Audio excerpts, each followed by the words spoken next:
Hey guys, it's Carrie with Mama Dares to DIY, and I'm so excited that y'all tuned in for today's video because it is a collaboration video with another group of wonderful YouTubers, and we are bringing you gingerbread today. Now, I don't know about y'all, but gingerbread just makes me warm and fuzzy inside, and the smell of it cooking, it just totally puts me in the Christmas spirit.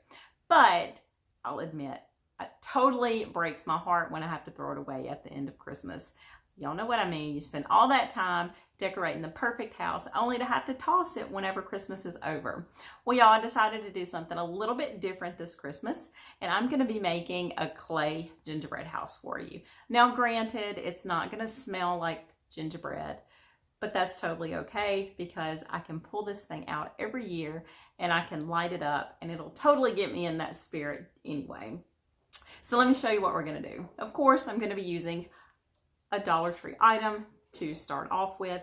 And y'all, this is just one of the jars that I picked up from Dollar Tree. Just, you know, jar with the top on it. You can use this jar. You can use any jar that you like. But yeah, I like to use glass jars because I do like to cut out the windows so the light shines through that. But it's totally up to you whether you want to do that or not. And we're also going to need some of our Das paper clay. I really love this stuff. This is only the second time that I've used this, but it was much easier this time than it was my very first time because I did do things slightly different than I did the first time I used it. So I will tell you, this has kind of a strong smell. And I don't know if you've used this before or if you have another brand that you prefer over this brand, but this did kind of smell like it kind of gave me a little bit of a headache, but I just turned on my Okasal air purifier and it totally got all that odor out of the way. And then when I painted it, it got that odor away too. So my air purifier once again came to my rescue. Totally love that cute little air purifier, and it's a medical grade air purifier. Totally gets away all those nasty smells. So anyway, now that I've told you what we're going to need to do this project, are you ready to see what we're going to do? I can't wait to show you. I kind of debated on whether making it a surprise and making you watch the end of it. Look, here's a little sneak peek. Are you ready? But I decided that would be torture. So here we go. This is my gingerbread house, y'all. I'm so excited about how it turned out. I'm actually going to be giving this away to one of my best friends in the whole wide world for a Christmas present. And she is just going to flip out. I really do love it so, so much.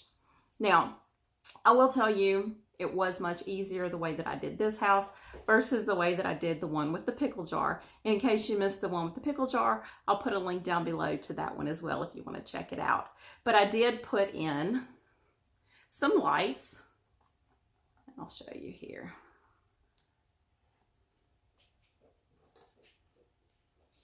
Let me just show you the lights. I did want my little gingerbread house to light up, so I did put lights in it. And these are really cool because you don't have to take the little screwdriver to it. The case just pops open and you just put your little lights down in there. And they even come with a timer, so they'll burn. I think they burn for like 6 or 8 hours straight, which is kind of cool. I don't have to keep taking the top off and on. But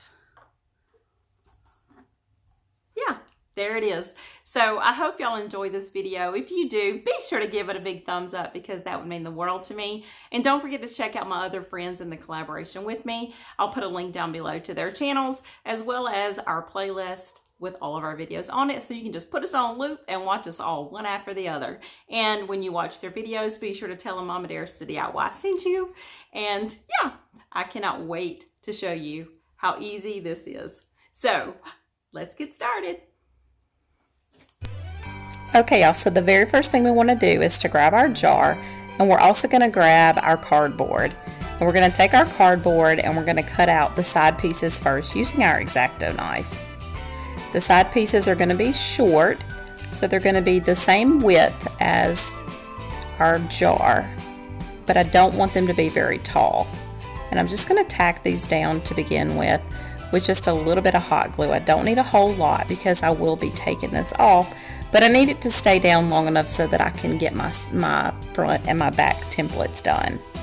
So I'll glue the other piece on next using, again, just a little dab of hot glue. And we'll just hold these in place until they're dried completely because I don't want them to come off.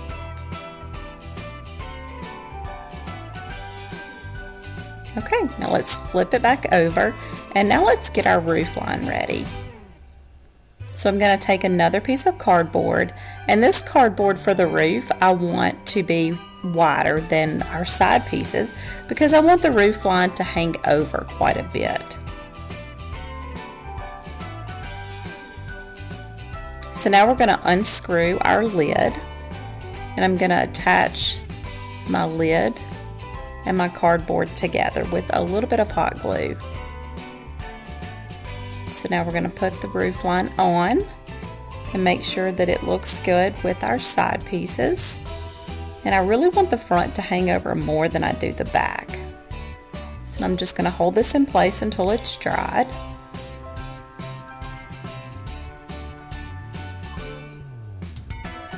Not quite dry.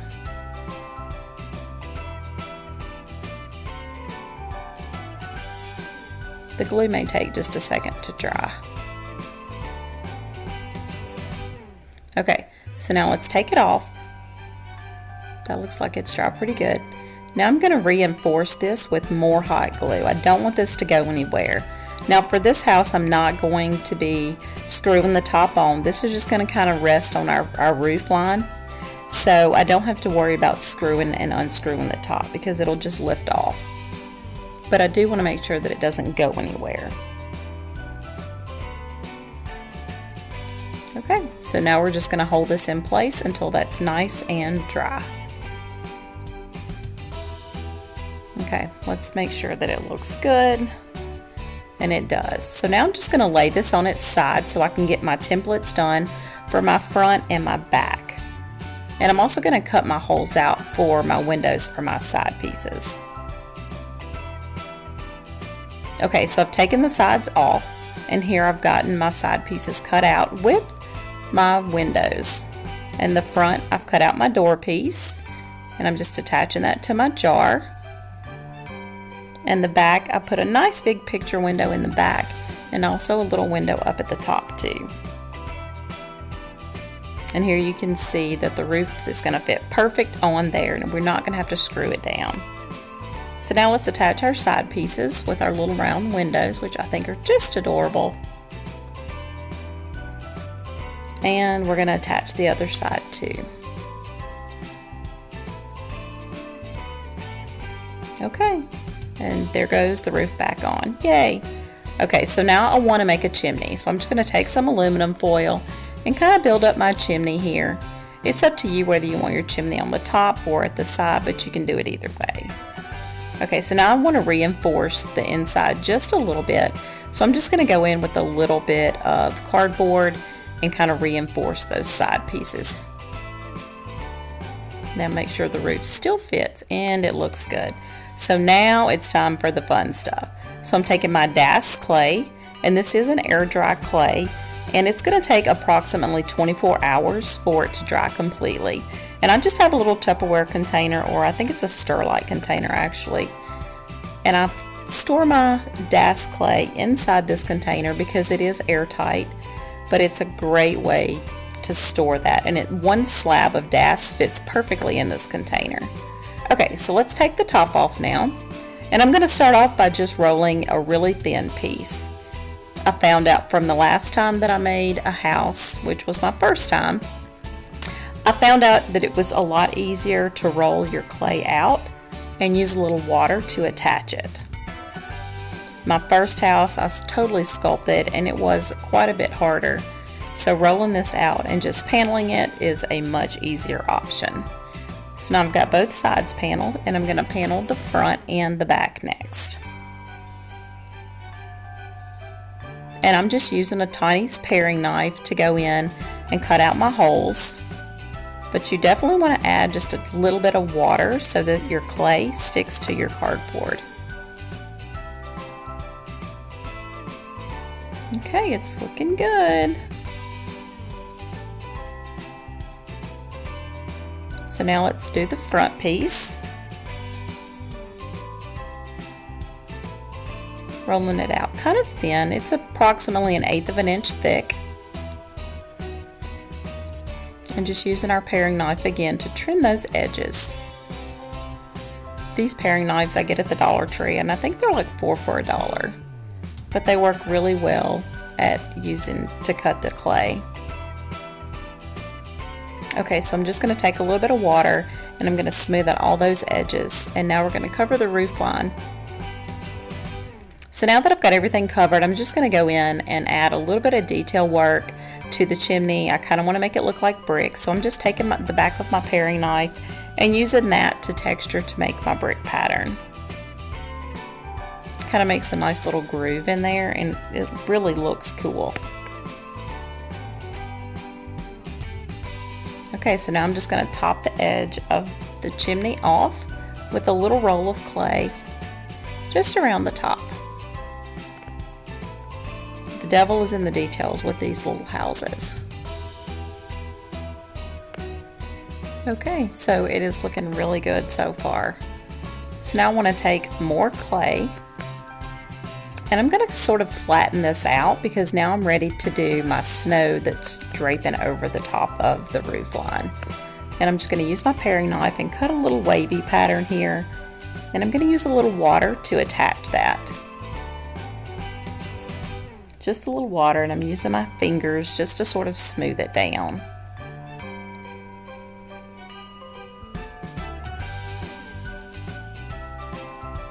We're going to repeat again for the other side.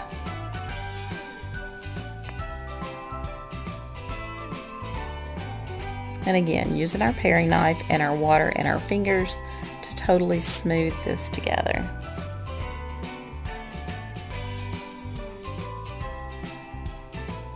I really love the way these snow drapes look, don't you? It's so cute.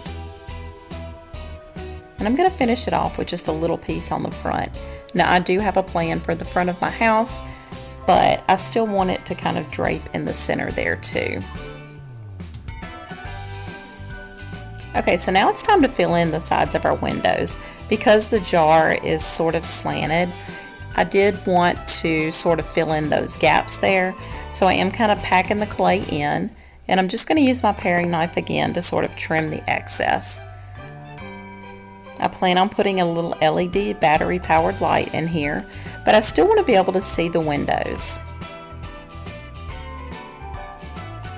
So I'm just going to go in with a little detail for my window panes here, and I'm just rolling out a little snake and attaching that to my glass with a little bit of water. It doesn't take a lot. And now I just want to use a little bit more clay to make a little, like, I don't know, little detail work over the window here.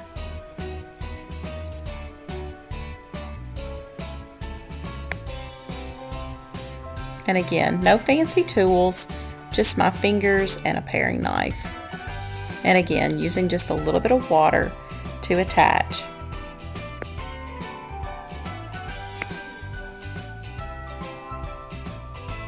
And more water to smooth it down. So now we're going to do the same thing for this side. I'm just going to pack in the clay on the inside and then trim off the excess. Smooth it out with my water and then roll a little snake and using water to attach that to the glass again. The same process as the other side window.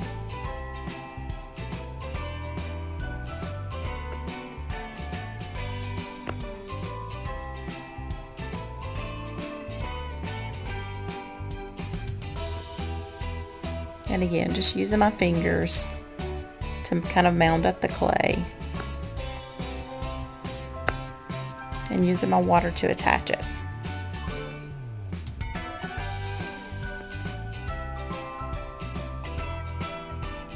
Okay, so now both sides are done.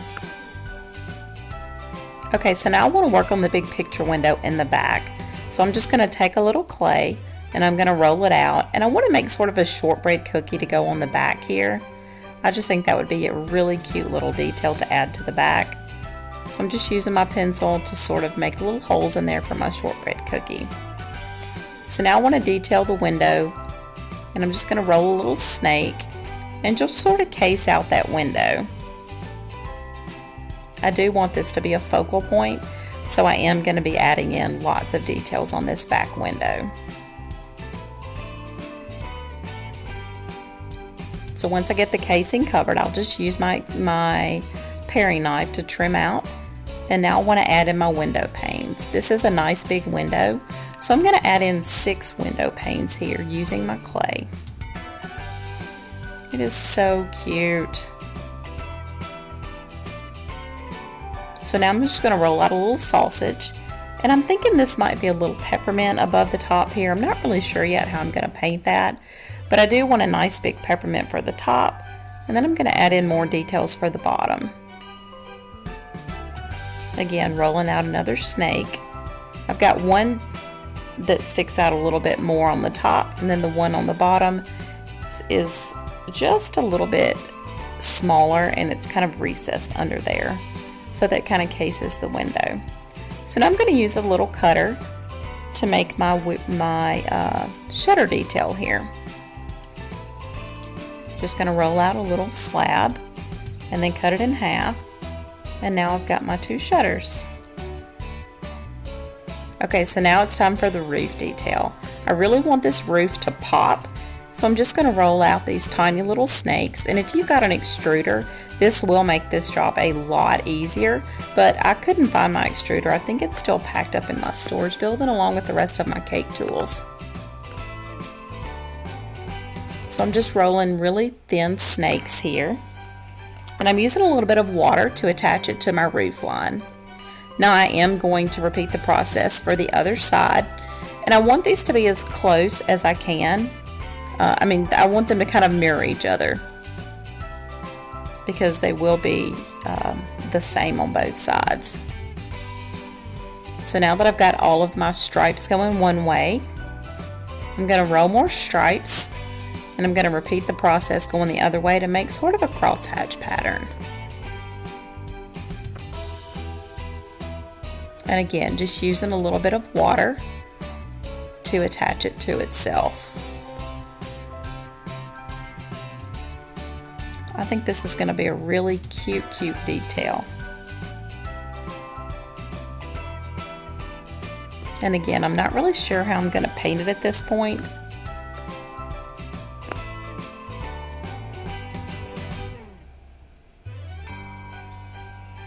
I think before I do another one, I've got to go to my storage building and find that extruder, because that would have made this process a whole lot easier.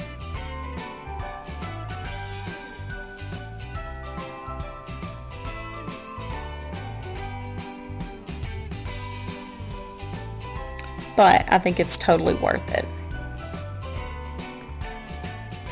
Okay, so we're almost through with this part.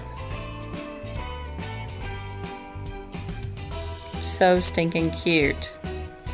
Okay, so now I'm just going to make some candy canes to go on the top here. And I'm also going to roll out a slab for the door. And again, just using my water to attach it to itself. And I'm going to use a small little round cutter just to cut out a hole, because again, I will be putting my LED lights in there, so I want as much light to shine through as possible. That's one reason that I use these jars, so that the lights will shine through. If I didn't want to put lights in, I could just build my houses out of just plain cardboard. But I just like the way the glass looks. Okay, so now I have some details going around the door. I want some big fat candy canes, because I think gingerbread houses have to have candy canes.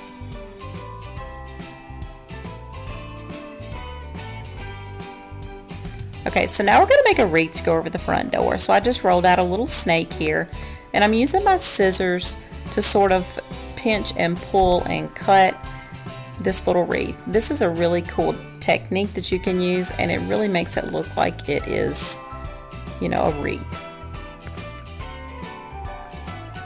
Okay, so now we're going to finish the side pieces and also the details on our edges of our candy canes. And again, the side pieces are going to be done just like the front and the back, just rolling out a slab and cutting a wavy line here, and using our fingers and also our paring knife. Okay, so now it's time to attach it to our base, and I'm just using my hot glue gun to attach my house to my base, and I picked this base up at Michael's. So now it's time for the fun part. I have picked up some joint compound from Walmart, and it's just all-purpose joint compound, and I loaded that into a piping bag, and here I'm just piping in the details and the trim work around the sides of our roof line here. And you can use any pattern you choose.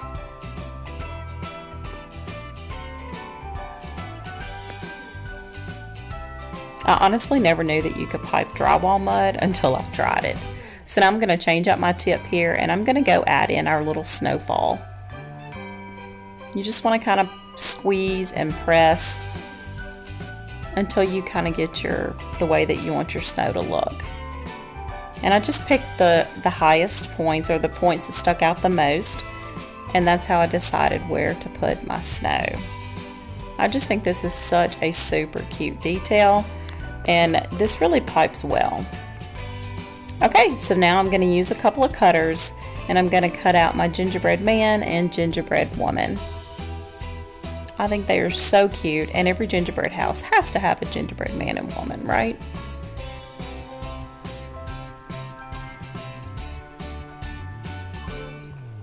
Okay, so now I'm going to make some suckers to go on the sides here.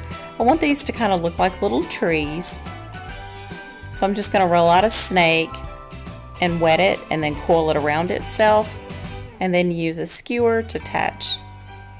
Okay, so next I want to make a little dum-dum, and I'm just rolling a ball and then rolling a skinnier piece, and I'm going to wrap the skinny piece around our ball, and there we have our dum-dum. So easy, but so cute. Okay, so now I'm going to take some aluminum foil, and I'm going to kind of shape it into a cone shape, and I'm going to load my piping bag up with more drywall mud, and I'm going to make a Christmas tree here.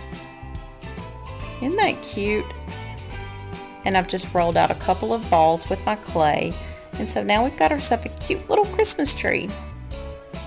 Okay, so I decided to add some hot fudge around the edge of my base. I kind of wanted this base to be a lot different than the last one, and I thought a hot fudge base would just kind of make it pop with the white snow that I plan on putting in around the base too. So here I am just piping all of that hot fudge in. Okay, so now that I've got the hot fudge all piped and it's dry, I'm going to go in with a little bit of white acrylic paint, and I'm going to start painting my base. Honestly, if I had been thinking, I should have painted my base before I put in my hot fudge, but it's okay. I'm just going to paint around it, and if I get white paint on it, it's no big deal, because I will be painting our hot fudge dark brown anyway. But I could have saved myself a lot of headache if I had just painted the base beforehand. So, you live and learn.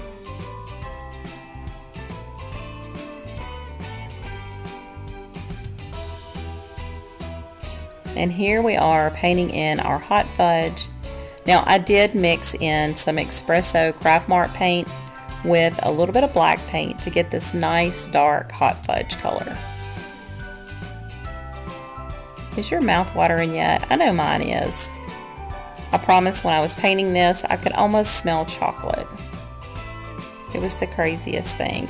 Now I do plan on sealing the hot fudge with a glossy Mod Podge because I do want this to be really glossy and stand out, so that it gives the illusion of real hot fudge.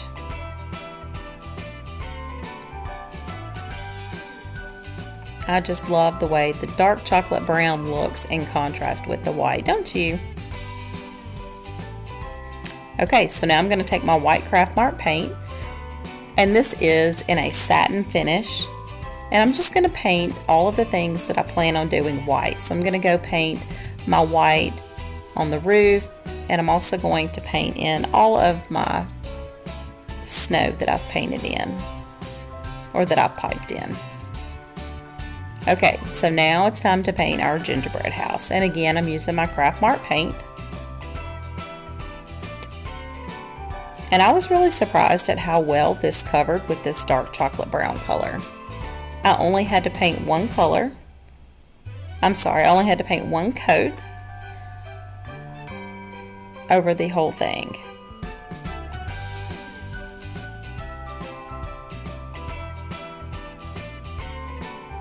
I'm really digging this brown color for the gingerbread.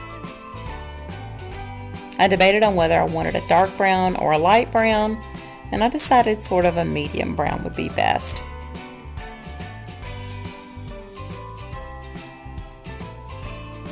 I don't know about y'all, but I really stress over colors. I try to really think about the colors and how I want them to be, you know, used, and I think colors are super important. Oops, I did get a little bit of brown on my white, but that's okay. So now I'm going to go in with some lime green, and I'm going to paint just the insides of my windows and also my window panes, just to sort of give them some brightness in contrast with that dark brown.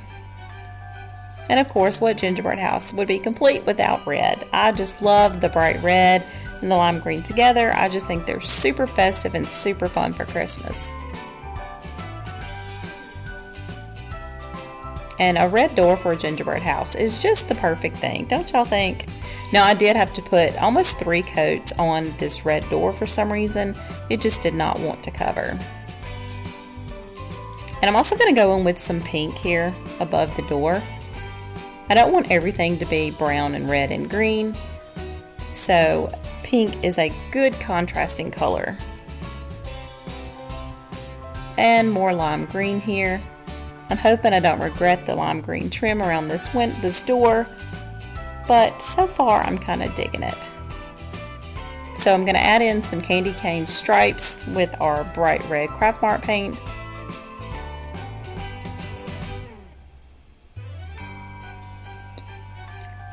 And trying to make both sides match is a little bit of a challenge, but don't stress if they don't match perfect. It's okay. It's just candy canes.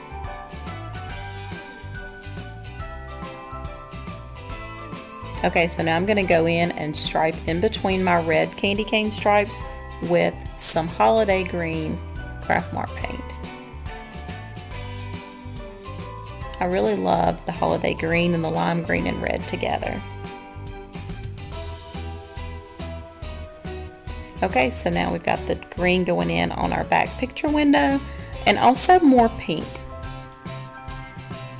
I try to use one color at least 3 times whenever I'm painting. I think that just sort of helps to balance out the project. And I thought pink shutters would be super duper cute. I'm loving the pink and the green together. So now I'm going to go in with my holiday green underneath my window. I don't want a lot of this holiday green to show, so just underneath that window is the perfect spot for that. And then more red paint just to make it pop. And I'm going to candy cane stripe that top just like I had planned. I'm loving this so far. Okay, so now I've got the top back on, just so I can start putting my candy cane stripes or my peppermint stripes on my front and back pieces here. And if you happen to get some red paint onto your white, no worries. You can always go back in and touch it up after it dries, but you've got to wait until it dries. So now I'm going to go in with a lighter brown for our little shortbread cookie. Oops, I need to take the top off just to get in those little details up top. And see how easy that sits on top? And again, I told you I like to use one color at least 3 times. So I'm going to go back in with that lighter brown just like I did for our shortbread cookie on the back. And that's the color I'm going to use to paint in our chimney here. Now, this is the 3rd time to use the color, and it's going to be for our gingerbread man and woman. Now I'm going in with a medium brown again, and that's going to trim out the top of our chimney here.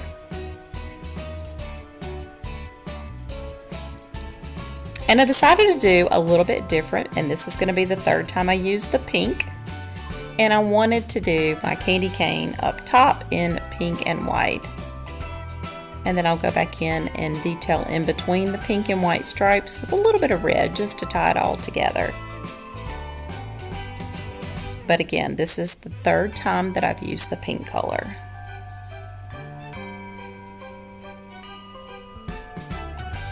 And of course, it's time to candy cane stripe our little candy canes that are sticking out of our chimney here.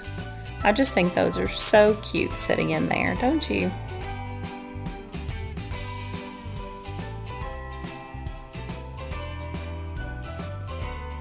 Okay, so now it's time to paint our lollipops. And there's our pink for the third time. So I did decide to use a little bit of turquoise just because I think turquoise is a nice accent color. And I sculpted a couple of gumdrops and also a little gumball to go up top on the chimney. So now I'm going in with my holiday green to paint my Christmas tree. I think this is a great color for that Christmas tree. Just make sure that all of your little pieces are dry before you start painting, or else you'll have a mess on your hands.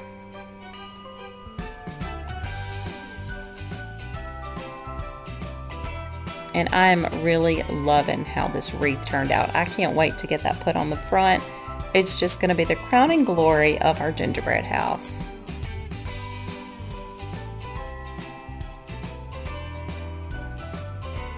Okay, I've got the gumball going in and our suckers going in, and I'm just using a little bit of hot glue to attach these. And y'all, I'm really loving how this is turning out. It is just so stinking cute. Oh my goodness, I can't stand it. And our finishing touches. I decided the little gingerbread man and woman needed some little details, so I put on a tiny little 00 tip and I piped in some of those details in.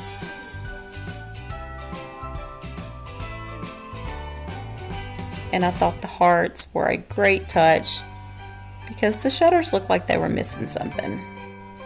Okay, y'all, we are almost done. One of the last things to do is just to use some more of our drywall mud and create a bed of fresh fallen drywall snow, and then we can put the rest of our accessories on.